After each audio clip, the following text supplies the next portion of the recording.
Men's 200. Some of those went to some events this morning. I'm trying to go right now, and you're distracting me. Let's go. Look at you. This is firing back right at you. Men's 200.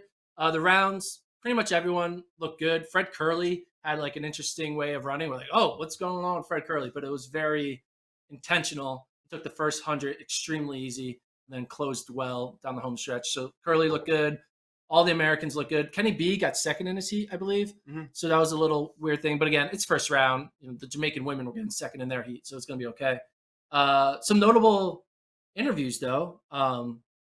Joseph Fahnbulleh, talked to him about what his thoughts were of watching USA's, and like what it's like to not be able to go up against them. And he's excited to kind of go up against these people. And we mentioned,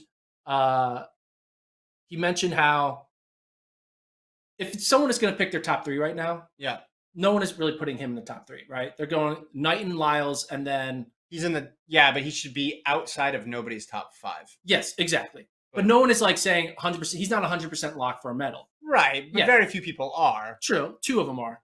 Right. Yeah. Okay. But in any event, you have very few locks. But it's going to be hard to break into the medal. You have to run he's going to have to run 19.7, maybe 9 to medal, right? Think of it this way. Let's simplify it. Do you think Lyles is basically locked for a medal? Yeah. You think Knighton is locked for a medal? So basically, he needs to beat Fred Curley. Correct. You can just distill it down to that. He needs to beat the world champion in the 100. Exactly. Yeah. So that's hard. That's hard. But we asked him about that, and he says, like, hey, man, anything happened. You saw what happened to Devin Allen, false start. Things happen, and that, like, you just got to be ready for anything, and that, like, it's not already predetermined what's going to happen in this 200. Just because he's not an overwhelming favorite on paper doesn't mean he can't find a way to win. So I thought it was interesting. Asked him a little bit about what he thought of the Lyles Knighton, the point or not point that happened at USA's. Fahnbulleh trains with Knighton. Yeah.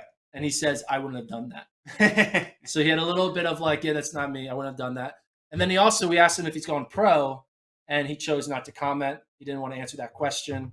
I'm guessing that means he likely is going pro, but he just doesn't have that all figured out and doesn't want to make a statement out. Maybe he'll change his mind, doesn't get a good enough offer, come back to school.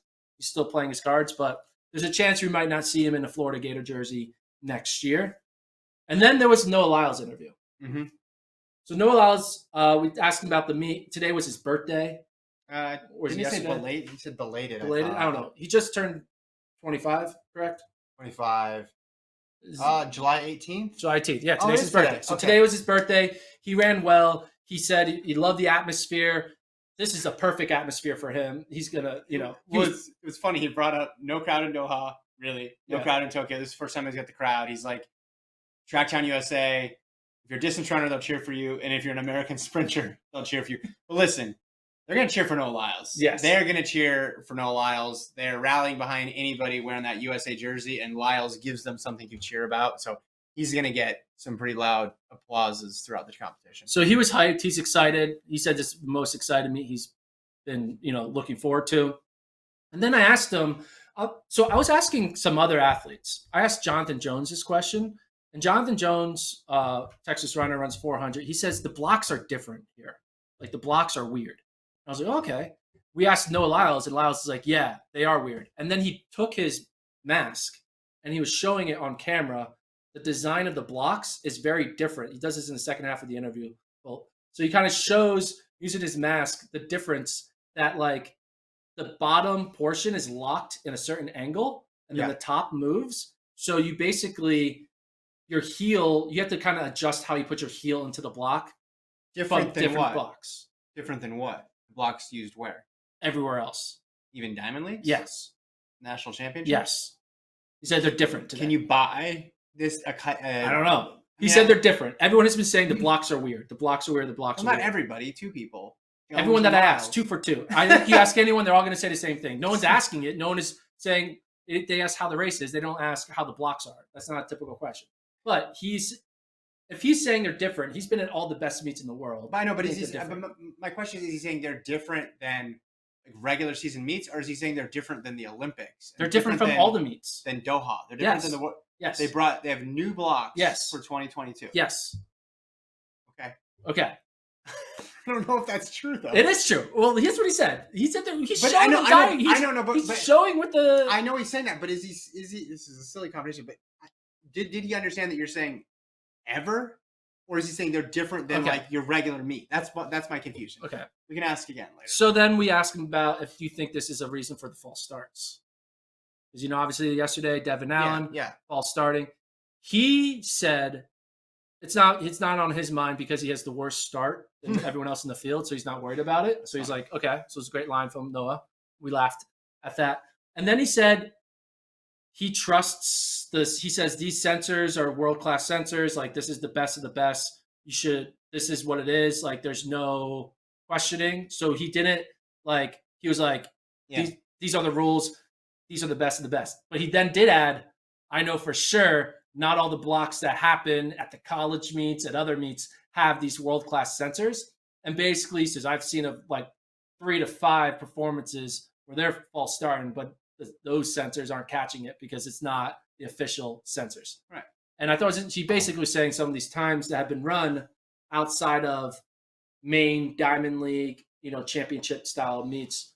Well, we've seen a couple races this year that were like clear fault. That would have been negative. Yes. They should have been negative something or other. But yeah, if you're saying the sensors, look, I saw that. I don't know if we have the PJ Vizel. I do not trust these blocks. I'm going to be on record. I know you're normally the guy who goes in that direction, but I'm going to send this to Cole. Anyway, PJ, go to PJ.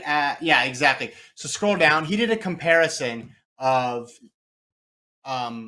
reaction time. There we go. That one right there. Back up. Yeah, pull that. No, back up one more. One more. Go one more up. That that one. Let's read this. Cole, can you read that out loud for us, please? I can read it. So the number of reaction. I kind of want Cole. Okay, Cole, you can read it. Cole, you can read it. All right. The crowd. Number of reaction times recorded under 0.115 at World Championships, 100 meters, 100 meter hurdles, all rounds during the past decade. Same FS detection provider. 0 for 11. FS being false start. False start. Yes. Yeah.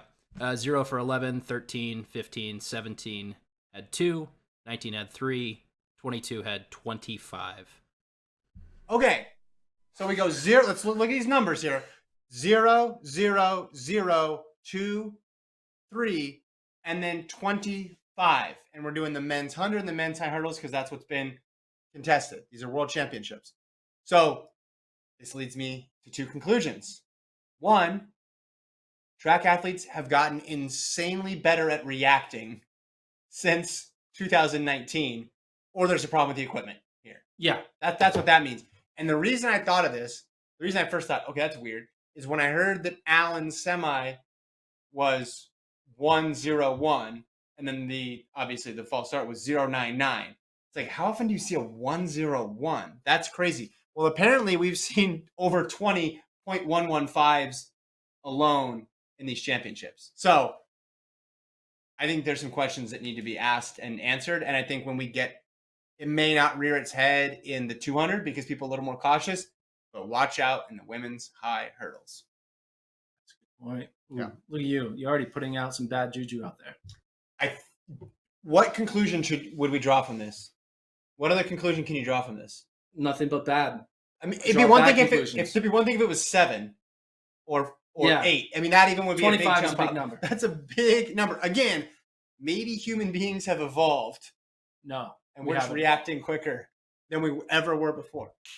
Whoa, you just scared. Good reaction. All right. Maybe you're one of the 25. Yes. React that quick. That's all. So anyway, that's all I got.